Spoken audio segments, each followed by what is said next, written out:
Welcome back to the Wrong Advice Podcast. I'm your host, John Pacciuto, and I'm very excited to have the one and only Kai Wells on with us today. Kai, how you doing, my friend? What's going on, y'all? Pleasure to be had. This is the first pod for me, well, experience, and I'm excited to get on and have a real, raw, natural conversation I love it, about man. photography. Can you give a quick introduction to the listeners and who you are? Hello, Media Land. Hello, listeners. My name is Nakai Wells. I am a creative. I would say that uh, found a passion in photography, and it's a way of coping with my PTSD. I am a Marine Corps veteran, Mm. and instead of shooting guns now, I shoot my cameras Wow, I love out of New that. York City. I love that. When did you pick up your camera for the first time? I actually picked up my first camera while serving. It was about 1996. It was like a old DSLR. But we were just like making like stupid little photos while we were deployed. And I didn't really take it seriously. It was just something to do. Mm-hmm. And then I basically put it down for about 10 to 15 years. And then the I walked into an event and the photographer was short-handed. It was a friend of mine. He was like, "Yo, I really need help. Just go around and take candid photos." I didn't know nothing about the camera, but then I took, it kind of got me. I was like catching these natural experiences, natural human experiences, and after he put, post produced the photos, I didn't know nothing about it at the time, but a lot of the photos I took ended up looking a lot better than his. So I was like, let me let me see how much I like this. So I invested in a crop sensor camera just to see. I didn't want to really break the bank, but just to kind of nudge myself in there, and then off to the races. That's awesome. So from the very moment that you sort of put the camera back in your hand, you were hooked again? Yes, it was. I can't really like pinpoint the feeling, but it was like um, it was different. It was like a sense of euphoria. It was Mm-hmm. like I'm freezing time. I'm capturing moments, and then it was the reaction from the people that were hosting the event that like they were so like taken back by some of the photos I had taken. They were like, "Oh, you know, my aunt Susan, like I never seen her in this likeness," and I- that part right there, like the gratification that you get from somebody um looking at something that you like. To me, I really didn't understand it, but it just felt different. It was a different feeling, and it was really gratifying. Yeah, that's awesome. I was stalking your Instagram a bit before earlier today, and I was struck by the immense positivity that comes through on the subject's faces. Now, I don't know if that's like a trick that you have, you make everybody laugh, or whether it's just you innately have an ability to like make sure you're capturing like positive moments like that. But talk to me a little bit about your process and sort of like what your workflow's like. Okay, here's where the shit hits the fan. If you go on my Instagram at Nikai Wells, you'll see there's a gradual progression, and you can see where my photographic journey changes Mhm. because um, my core is the street. I love capturing the human experience. Nothing is scripted, nothing is grafted. But I had a slogan and saying when I would approach people in the street, I'm like, "Smile, motherfucker," and they looking like, "What? Like, why would you say this to me?" And that expression is like I would sometimes it's positive, sometimes it's negative, but still getting that reaction, it's it was gratifying. I mean, I'm a big dude, so it's like if I say small motherfucker to somebody, they're not gonna, I was gonna you say know, that you're a big dude. yeah, yeah. I'm like 6'1", 350. So with tats, even though I talk, hey, I'm very pleasant, but looking at me is very intimidating. Yeah. So that I use to my advantage when I'm taking street photography. And I said I'm not gonna mug you. I usually just try to get the subject to laugh. Yeah. Like I'm too fat. If I mug and grab your purse, I ain't gonna get too far. So once I break uh that little bit of ice with my subject that I want to photograph, I'm like, look, like you really look dope. You have a look. we in the street. I don't have a strobe. We're gonna use the sunlight. We're gonna make something really fucking amazing. And that became like my staple. Getting the initial reaction from strangers and trying to like, oh yeah, you look dope today. I'll gas them up. Hey, you look, oh, you got a really unique look. It's New York City. Everybody got a fucking unique look. Yeah. Everybody. Hmm. Um, but the fact that they were able to even take a couple of seconds to like have me like pose them like they look at the sun or my thing is I like to have people either turn all the way to the left or turn to the right to get like a side profile. Hmm.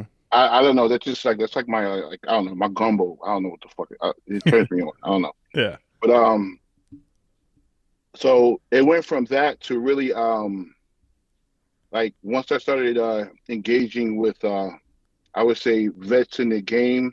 I've had the esteemed pleasure of having conversations with Jamal Shabazz and Khalik Allah Oh, wow. and some of my other friends that's more has been shooting for a lot longer, and they really broke it down about the having a relationship with your subject and how that changes from just trying to do some ninja shit or shoot them from the back or just not interacting with your subject. It changes the whole perspective of the photo. But Yeah. by interacting, you get that closeness, you get that sense of personalization. It doesn't have to be scripted, but the photo tells a story. Yeah. Totally. So I focus more on storytelling than just snapping photos. Oh, I love You know, that. Yeah, so I started my photography career doing street photography, like mostly as a hobby. I do photography full time now as a job, but what I guess excites me most about street photography is like you never really know what you're gonna see. But when I first started, I had that really hard time of getting close. And I was like one of those people who were just like, ninja shooting around the streets, trying to make photos from far away and cropping in. And I didn't have like the balls to like go up to people and like either ask them for a picture or be close and, Bruce Gilden style, just flash him in the face kind of deal. You know what yeah. I mean?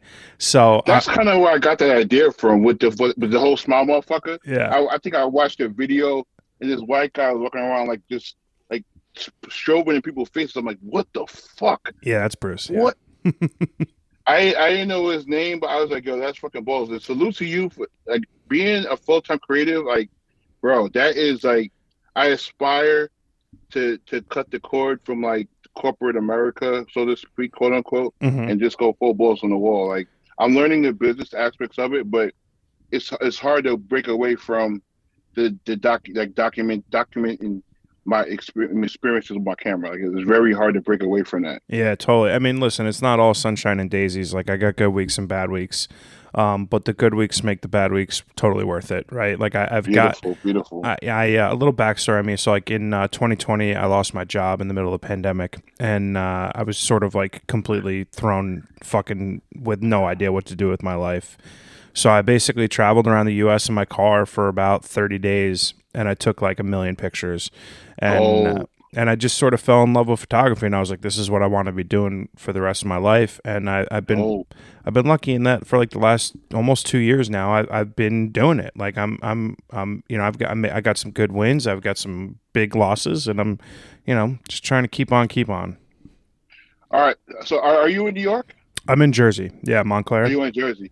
Did you have the opportunity to come to the city in the middle of a fucking zombie town? I did, yeah, yeah, So for somebody that likes to interact with people and you walking around the city and it's like fucking it's like empty, World War Z empty. That shit it killed my soul. yeah, I'm like nothing was going on and everybody's walking around like fucking ninjas and shit. Like I don't see no smiles. All I see is fucking eyes. yeah, So that was an impasse for me because I really didn't know how to get people create, to drop their guard because people were dying. Like, yeah, it was some scary shit, but at the same time, it's like that interaction that was helping me with my PTSD, that camaraderie, that type of um that give and take, that yin and yang that I had with my subjects was disconnected. So like for that year and to maybe like a year and a half when when the world opened back up slightly, I was fucked up. I was Yeah. fucked up. Can you talk a little bit about that? Like, I don't need to get into specifics on the PTSD, but I'm super curious how, being creative and taking photographs has like aided in sort of your PTSD and like how it's helped you. Well, all right. So I have to go back to my military service. My job essentially was to build and take apart bombs. I Mm. was explosive ordnance disposal. Yeah, So EOD, right?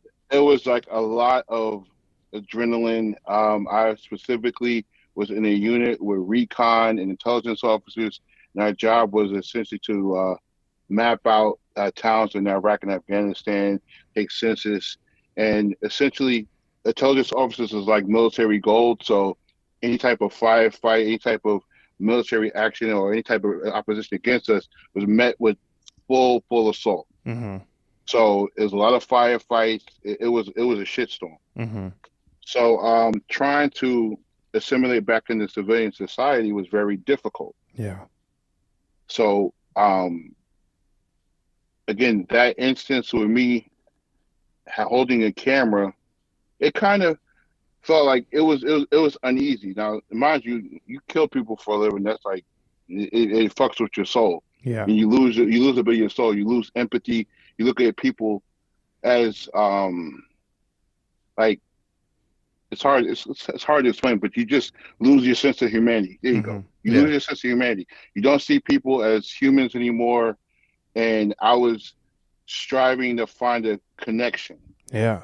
And having a camera, I don't know how, but it created that connection in a sense that if that lady didn't say anything about the photos, I probably wouldn't have been shooting today. But Wow. just seeing her reaction to something that I quote unquote created, that it was a wonderful feeling, and I kept on striving for that same feeling of wanting to be appreciated for something I created. Now, you create kids and you create all this shit, but having a complete stranger that doesn't know you from a can of paint and seeing something that you create cause an emotional response, that was the missing fucking link Wow. that helped in my struggle with PTSD. Yeah, man, that's fucking beautiful.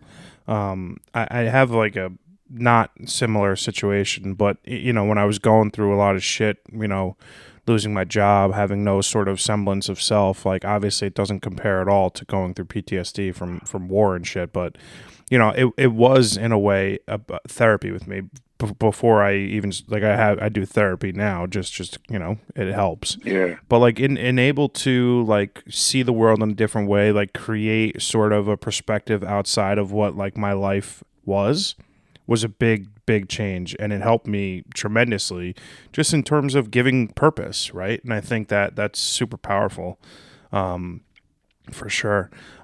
When you sort of started your journey, a few whatever 10 plus years ago, when you were picking up a camera and working your way through the PTSD, did you find yourself like really immersing yourself in photo books and documentaries and shit like that? Like, are there any photographers who are big inspirations for you? Well, the first time I picked up the camera, it was like for shits and giggles. It wasn't like we was going around the world taking pictures of like foreign chicks and we posing on top of fucking the Taj Mahal, doing some dumb shit. It Mm-hmm. wasn't like I lost that camera. I probably have like three photos from my military career. Like it was film. Yeah. You know what I'm saying? Nice. So I like that. I shoot film. I sent that shit as a box to my mom. So she might still have it. I don't fucking know. But I when I re-picked up a camera, it was probably only like 4 years ago. Oh shit. Okay. That's when I started like really like I took the dive, and like I said, I bought a crop sensor camera, and then like I didn't know shit about it. Like I went through all this gas, this gear acquisition syndrome, buying Mm-hmm. up fucking 90 lenses and all this shit, and I'm like, oh man, this is fucking. Then I went through the Crazy. whole phase of I started finding other people that shoot, and then I became the gear NVO, the Leica crowd, and Mm-hmm. I'm like I'm a Leica file, even though I don't own a camera. I don't Yeah. know why I want one, but this shit's like calling me. It's like Pookie in New Jack City, like I just can't fight it. it's I it's a don't want. it's a common occurrence, man. Trust me. Yeah, what the fuck though? Like where Yeah. they put like It's it's not fair. it's voodoo, right? You Yeah, know. it's not fair. I don't know what the fuck it is, You know but what it is? All the cool people shoot it, right? Like a lot of incredible photographers shoot it, and there is simplistic beauty in that sort of like very analog sort of approach towards digital photography, which is I appreciate. I had a Leica M6 for a few years, but I had to sell it because I was broke. right. I have a lot of friends that shoot like us, and it's like we go out on the street and other photographers approach them, and it's like fuck whatever I'm walking around with. I was like, oh, what the fuck, bro? I'm like chopped liver. What the fuck? Yeah. But a lot of my friends that also shoot, they just when they create their pictures, they don't really do much post to it. Hmm. And I actually enjoy the post part. I like it's like painting over a canvas. Like you have a stencil with the photo, but I actually enjoy the post process. Like I changed my whole shit. Oh, that's cool. But so I said, like, so I picked up about 4 years ago, and I started getting really serious with it. I still do street. I shoot everything, but I'm in the streets every day, pretty Hmm. much. Yeah. It's like to and from work. You always have a camera on your head. Yeah. Yeah.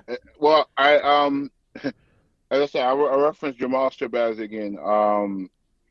He was a CO, and he always brought his camera with him. He's also a veteran that's been in the war.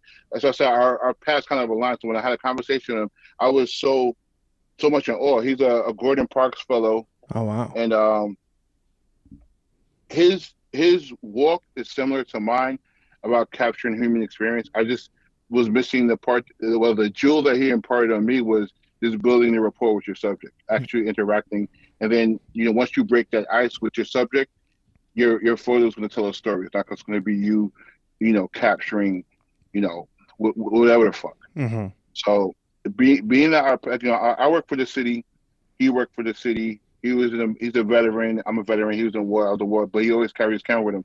But he goes to work every day. So I always got my camera with me every day. I'm shooting everything I can. But when I see something that really, I might think I might be able to create a story with, I'll interact with the subject and be like, look, you're fucking like, I don't know what it is. You're aura, you're fucking juju, but we got to do this. I dropped a small motherfucker. I grew up.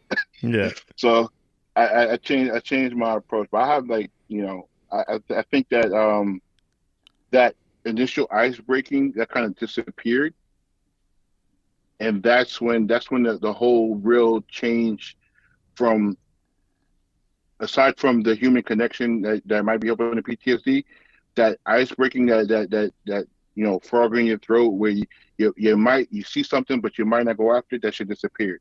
Hmm. So now it's like I don't give a fuck. Like I'm like, yo, hey, you look dope. Y'all got a camera. Let's rock out. Yeah, I like that.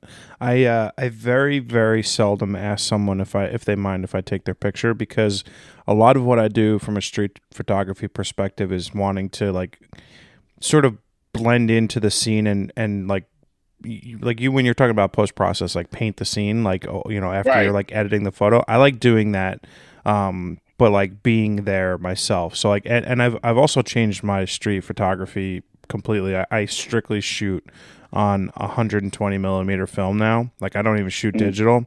So it's like number one, super fucking expensive. and number Wow. yeah, and number two, I have to be a lot more diligent about what I'm capturing because I'm only shooting 12 frames a roll, right? So like at fucking damn near $10 a picture, I got to make sure that they're Shit. yeah, man. I mean, well, you got to figure the film's like $10. That's a buck a pick. It costs about $10 or so to get it. Yeah, so it's like $2 a picture. What am I saying? I'm terrible. So I'm terrible at math. what that tells me though is that you really make sure every shot counts. Hmm. You like a sniper. You set up the scene. You wait for your subject to come in it, and you hit the motherfucker. That, Exactly. that's really commendable, man.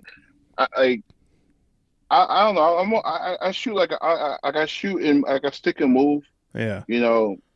But as I said, when the subject comes, I like to shoot portraits. Like buy a small thing, street portraiture. Yeah. No, Oh, that is 100% how I would describe your work, and like I said earlier, the way I would describe it is happy. Like there is inherent like I don't know, like lightness and joy, like joy. joy. Yep, that's perfect word. That's Yeah. well, it's all we see is negativity, no matter which way you turn in this world. So, I take a lot of pictures of a whole bunch of shit. But what I'm going to put on display for everybody to see is the joy, the positive human experiences. I like capturing dancing. I like capturing people just enjoying life. Yeah. That's it. There's a clear defining line from that pandemic really changed every fucking thing. Yeah. Well, it I was made just everything worse. Fucking everything. so yeah, yeah.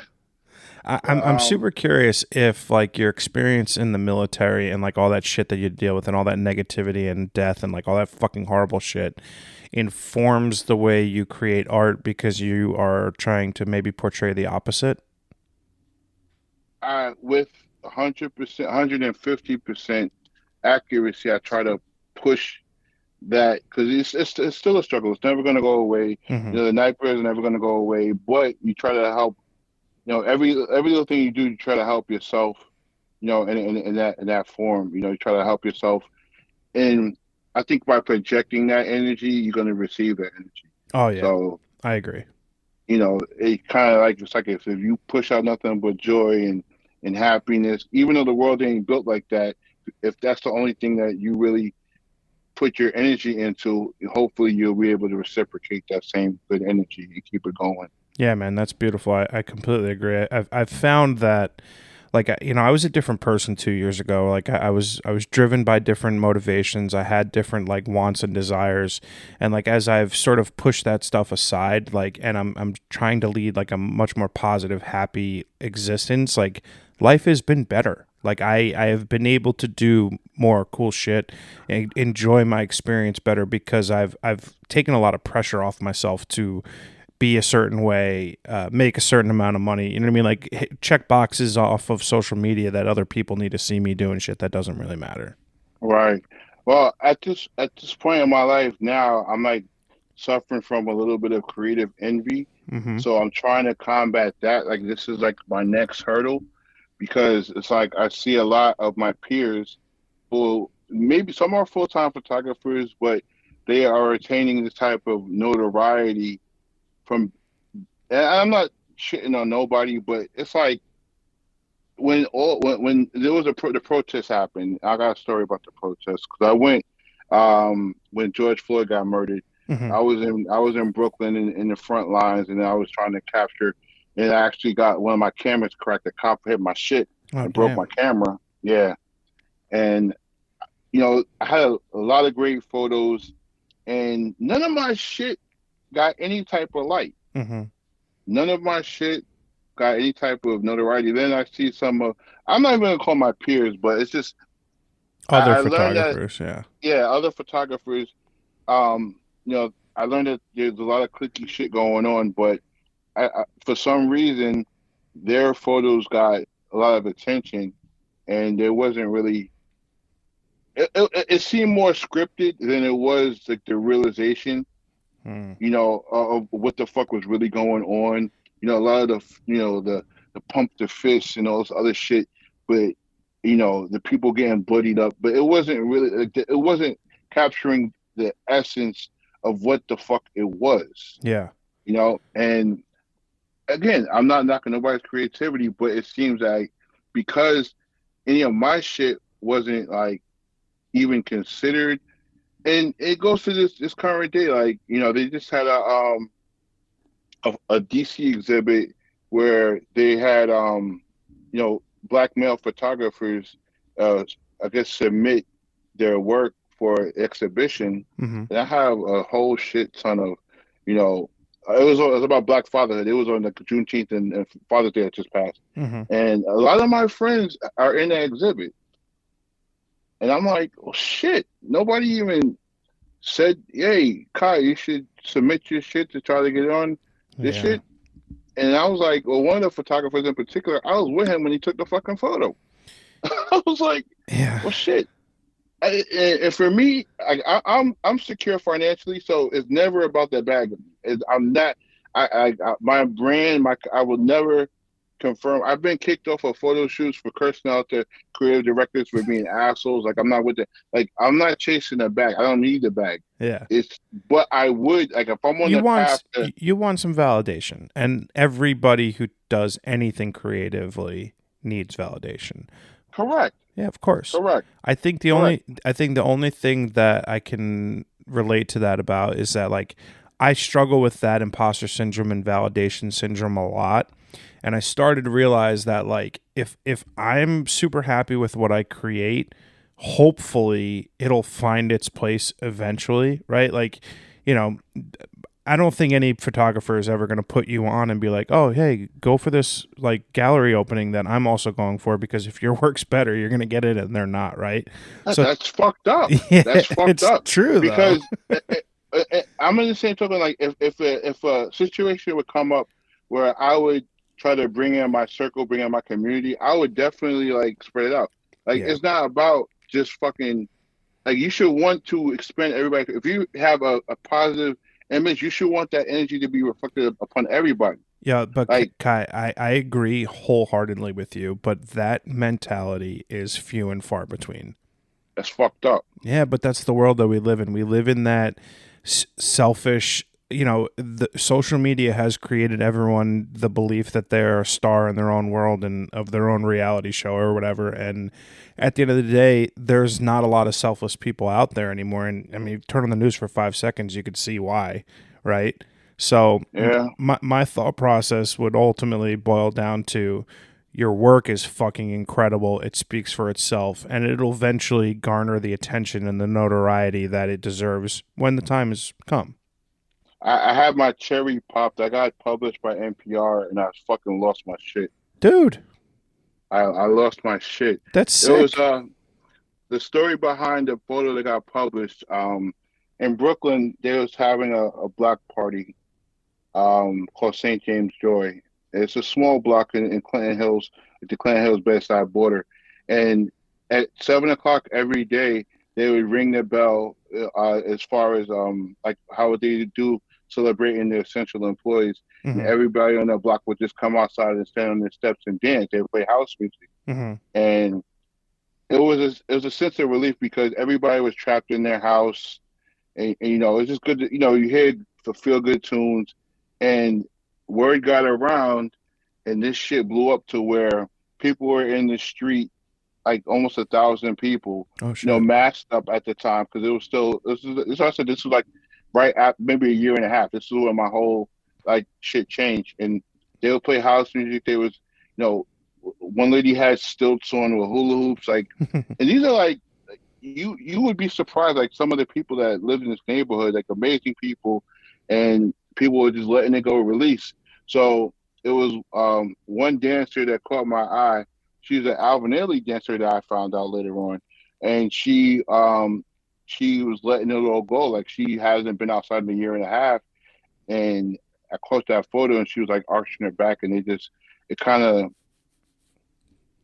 what it showed was even though we're still entrapped, we was wearing masks and shit like that, you're still able to have some type of humanity left in your system, Yeah. and you're able to let it all go. And Yeah. NPR, that was my first published paid photo, and I fucking geeked out. How'd that So feel? now I got bit by the bug, and I'm like, yo, What's what's next? next? Yeah, right. What's next? Dude, that's funny. So So I mean, number one, that's fucking amazing. I've never been published in NPR or anything like that, so that's fucking sick. Number two, the biggest hurdle that I've sort of encountered in this creative career is like the way in which I measure success, right? Like, is it how much money I make? Is it where I get published? Is it what jobs I get, etc. And I'm super curious because just in talking to you for this short period of time, it sounds like photography in a way is like one of your great loves of your life, and I'm super curious how you measure or even consider success in that art. my goal, and my one and only goal is to be published on Time magazine cover. That's it. Okay. What about a That's gallery? um no, not as of yet. It really like I've been to galleries, and I think that's no. I'm not going to say marginal, but it's it's a great way to display your work, and I sell prints, so I kind of kibosh that whole that lust for that. But Hmm. to have like the New Yorker, just have a fucking cover. That would be that's my pinnacle. Just to have a major media cover. Yeah. I have my photo, fucking whoever. Like I don't, So man. That is it. hypothetically, 1 year from now, you're on the cover of Time magazine. Do you still go out every day with your camera? Yeah, yeah, of course, Okay, I of like course, that. Yeah, I of like course. that.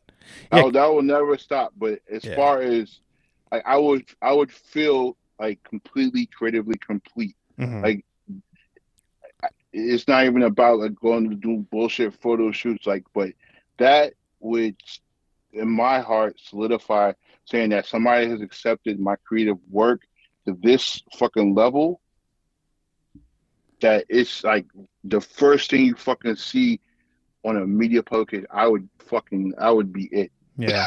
No, I That mean, would be it. yeah, for sure. I mean, That it's would be it. I share a similar goal and a similar dream.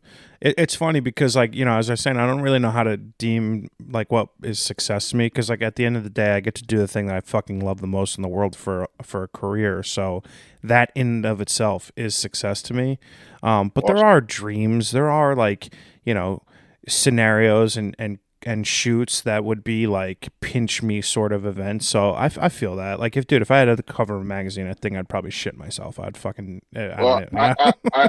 I know it's possible because my boy Devin, he got two Time magazine covers, and he's a young black dude in Baltimore, and like I'm so proud of him because he came from the bottom, and his talent for capturing again the human experience. It propelled him um to that stage. I call it a stage. Yeah. That's for me. That's the pinnacle. Just to have the first thing somebody sees, and I'm like, oh, I did that. Like I could stand by a newsstand in fucking Times Square, like yeah, that's me right there. I Yeah. would do some shit like that too. I would hold it. I would get the shit on the shirt. Like this is me. This is me. I did this. This is my photo. That's That's all I want. That's so all I want. so what are you doing to achieve that dream besides taking pictures every day, besides doing the thing that you love? Like are you seeking out cover No, opportunities? Like what are you doing to get to make I, that dream I, come true? I'm a firm believer in being in the right place at the right time, Mhm. and it's supposed to happen naturally because you can go out and seek it, and you may find some shit you don't want to find, Yeah. and I think that may be incubating a bad energy. So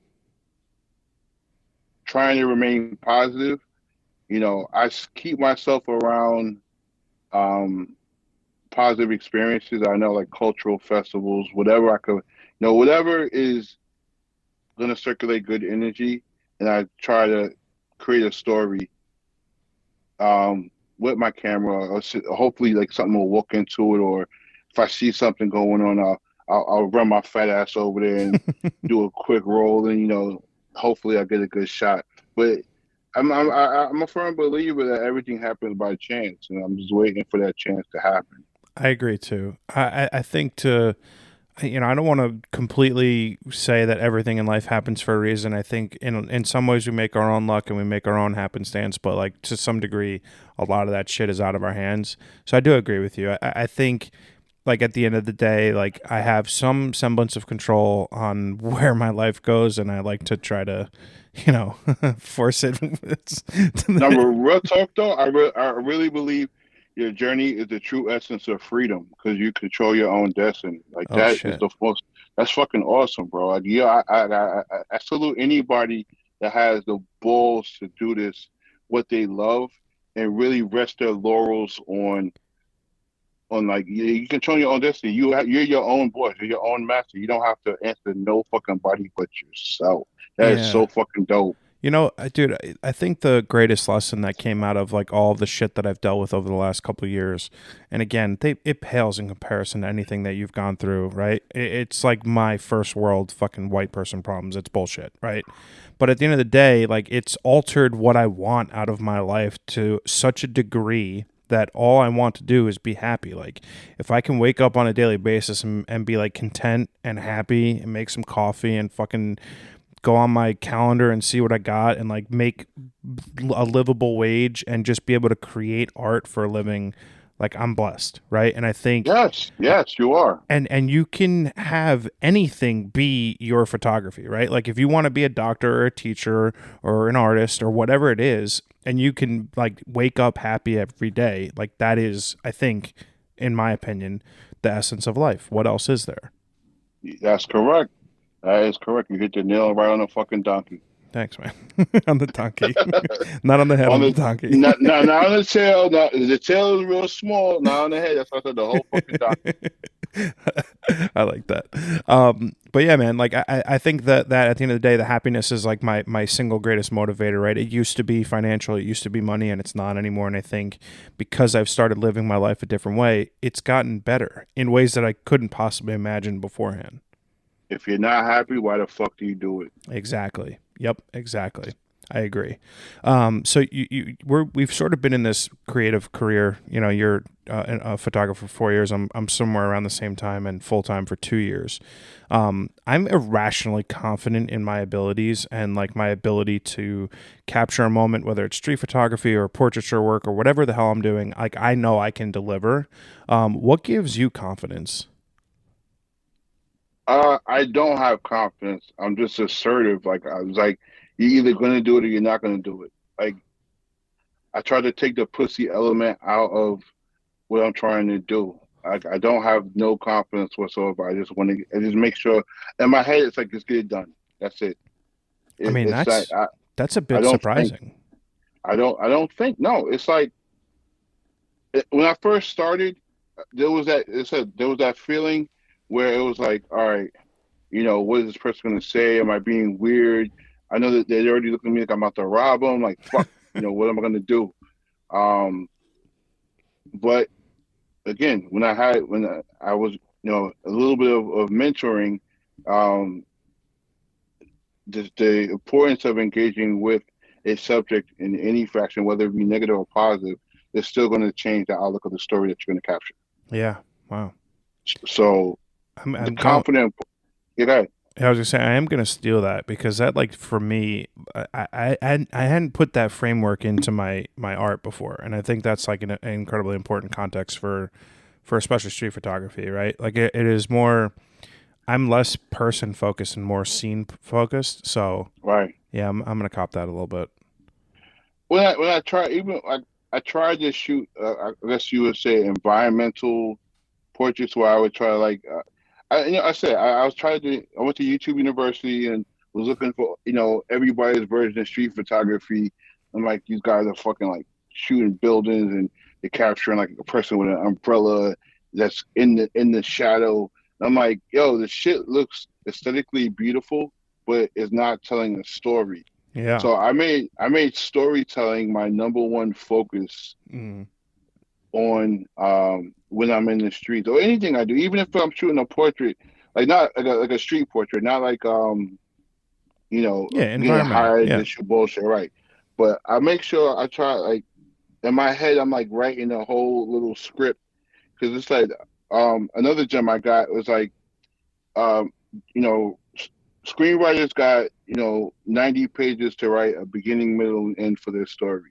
We got one shutter fucking click. That's it. Hmm. We have to we have to show the whole fucking story in one shutter click. Hmm. So that in itself enables a whole lot of thinking on the fly because you're trying to create these stories and in a millisecond.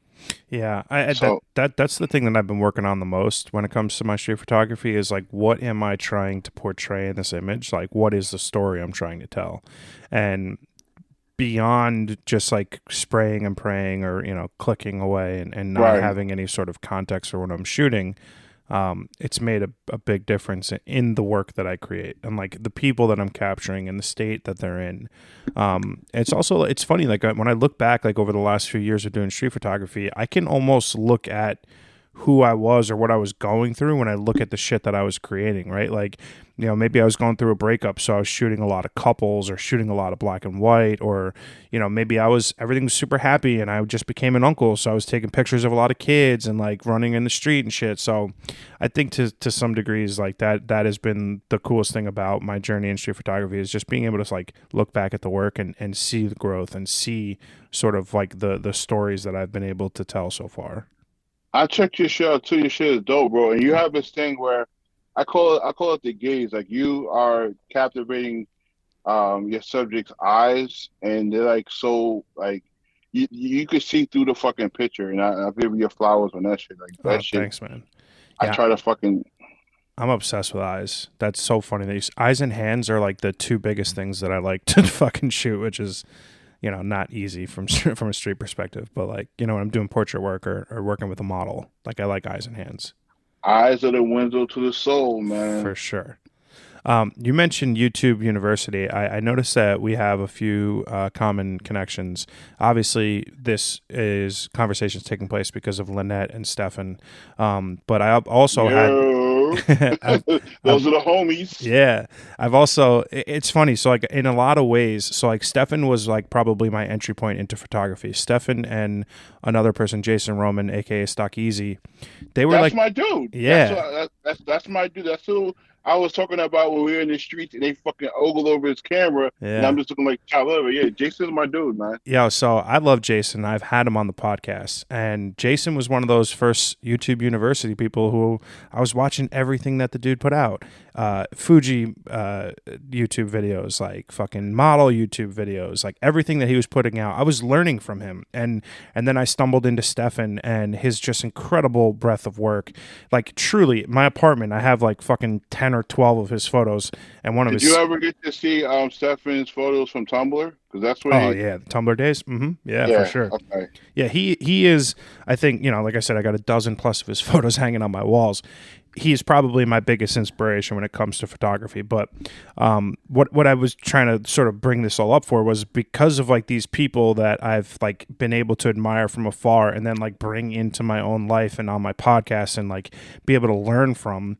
It's made a huge sort of change to like who I am as an artist and like what I'm trying to create. So for you, like when you're looking at like the next phase of your career and your journey, like what are you trying to portray and what are you trying to create?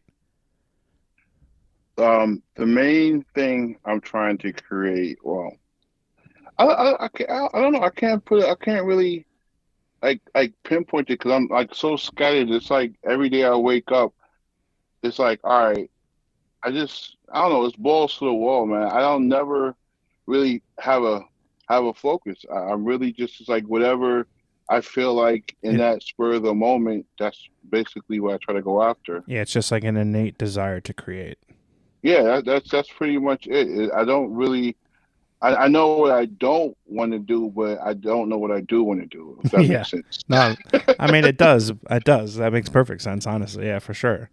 Yeah, man. I think it's just like sort of beautiful how you've been able to take something that I love and that you love and have it be like this tremendous aid in your life, right? Like to be able to take something that is not easy to do, fucking can be like really traumatic being on the street Yeah, fucking telling someone to hey smile motherfucker you yeah, know what I'm yeah. saying, like it's not easy, right? It's not like anyone could just pick up a camera and go make beautiful work. But it's just like super inspiring to me to sort of hear your story and the journey that you've been on to like take this part of your life and have it be such like a positive influence for you, and I fucking love that. I'm trying. I'm trying. Isn't I'm that, I mean, trying. that's what we're all doing, right? We're just trying. Right, but it's like you. It's like positivity is like an eighth of the world when you're surrounded by shit, man. It's and being in New York is like it's like you're the fucking potato in a put like a pot of shit gumbo. You throw it into the top, and your carrot's gonna come out. Its carrot might taste better, but they're not gonna change color, and the fucking meat is gonna get tender. But you're the potato. You got only thing you can do is get soft. Like you ain't fucking changing from the potato.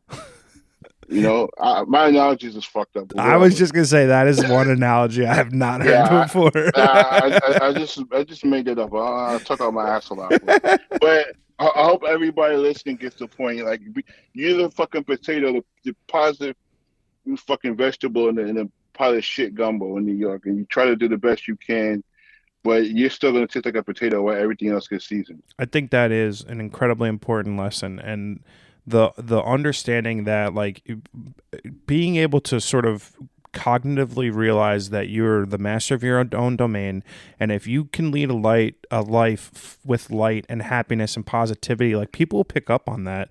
And like I used to be such a fucking asshole like in my 20s, and I was like such a dickhead and so selfish and self-centered, and like this journey, like I'm in my 30s now, it's like my life is so much better because I've just like given myself grace to grow and know. Right, Yeah, man. right. Yeah, for sure. Like just That's it. understanding that we all go through the same shit. Life's a bitch, and then you die. It's like what happens in Yes, between and making the most out of the time that you have. that is correct. Yeah. I just wish more people would sip on the Kool-Aid, man, because Yeah. Well, being in a negative space, man, you're only gonna invite negativity into your shit. I feel that because like I often harp upon that we live in probably the most exhausting time in the history of mankind to be That is alive. correct. So it's like hard, right? It's hard to be positive. It's hard to be creative. It's hard to be happy because you're constantly hearing about negative shit. It's everywhere Correct. because negative shit sells clicks and advertisements, and that shit is That's just terrible. correct. Yeah, it sucks.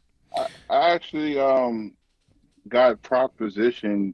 I would say proposition to they wanted to commission me to take like photos of the homeless people, Hmm. and New York has got a homeless crisis, and they're trying to address it. So they was like, oh, we like the way take photos of them. I'm not going to name the publication.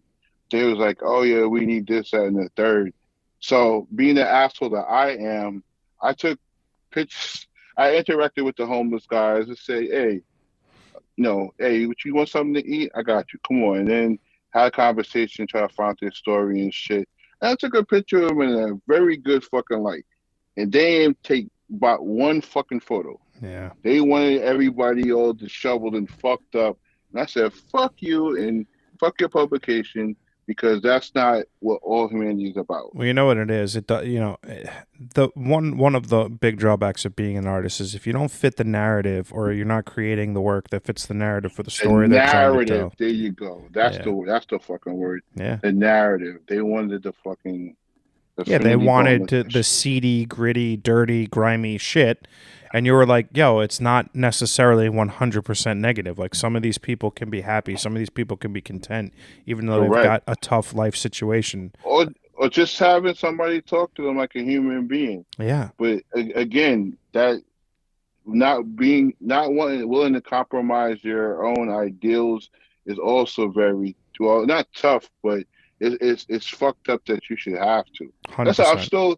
still learning the business. I just want to focus on the creative part. I'm trying to focus on the creative part. My greatest creative lesson is that if you create the work and the work is good and the work is strong, the business side will follow, and it will follow in the manner in which it's supposed to. So like it might not be today, tomorrow, but I have very little doubt that I'll be buying, a copy of Time magazine with fucking Kai's photo on the front, and then Hell also yeah. also copying the T-shirt, which I'm sure you're gonna produce and sell.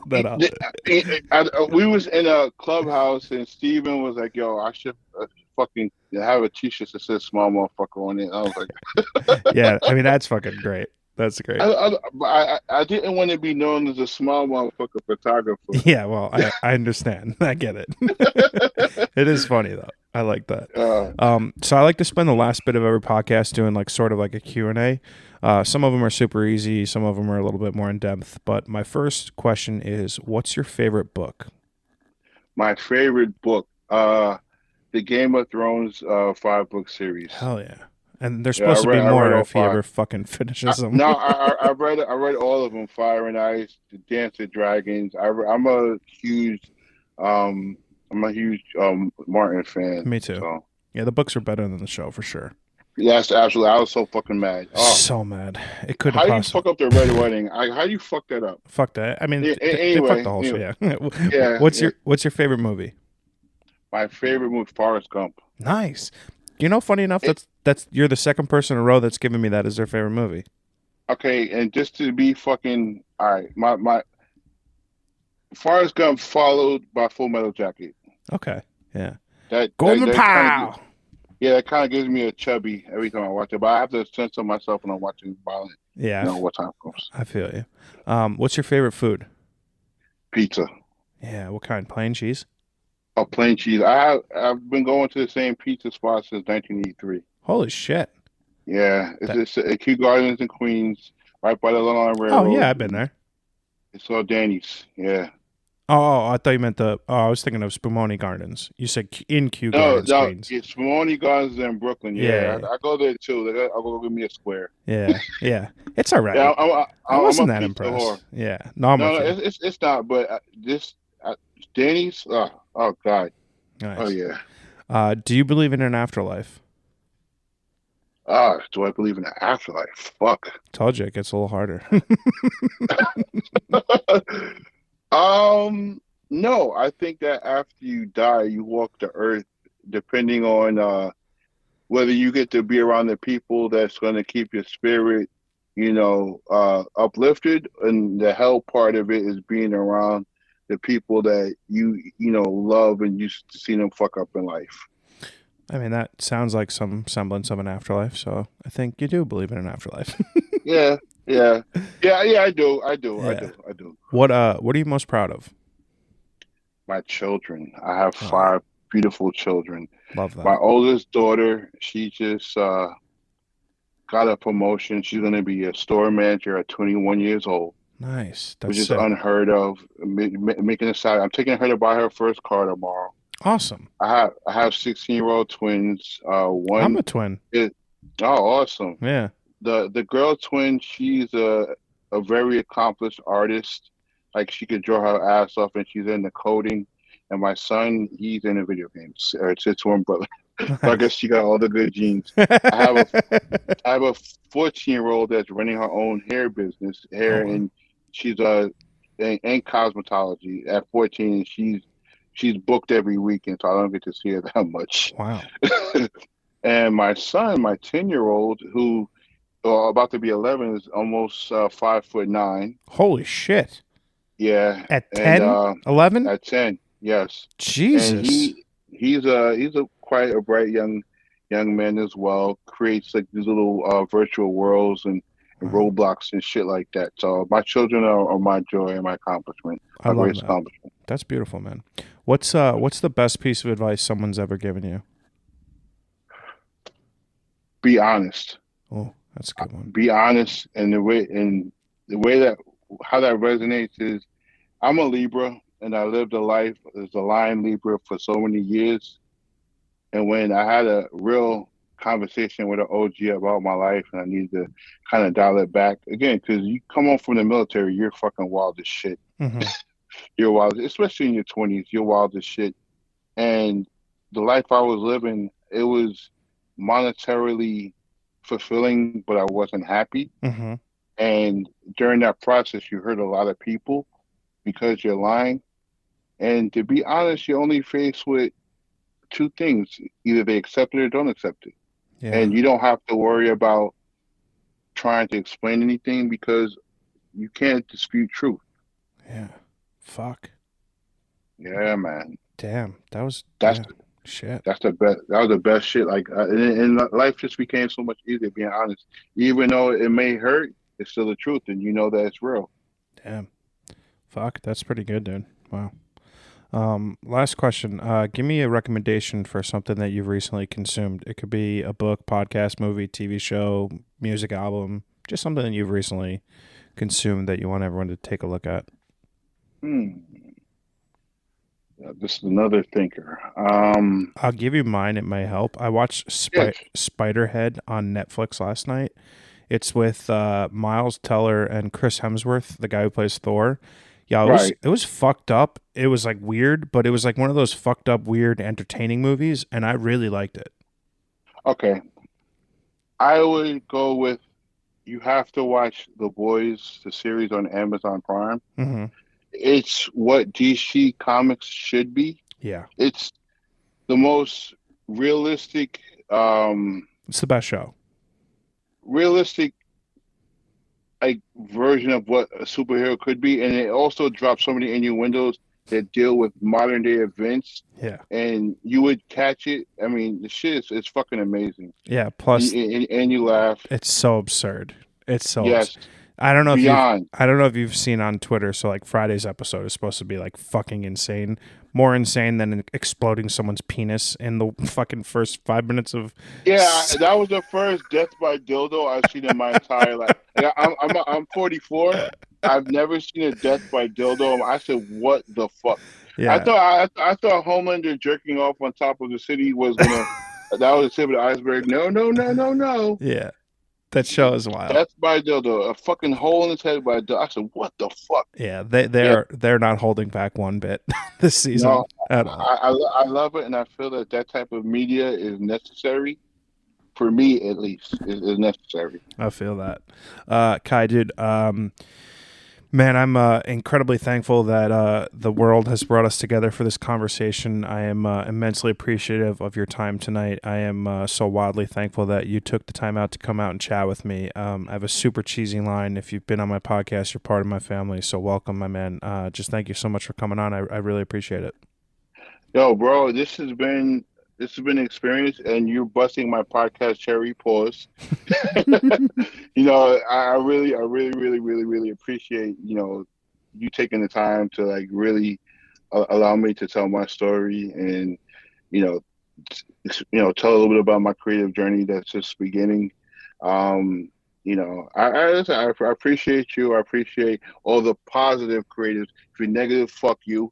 Um, Anybody listening, feel free to follow me on all social media platforms. Just at Nikai Wells, NIIKAIWELLS.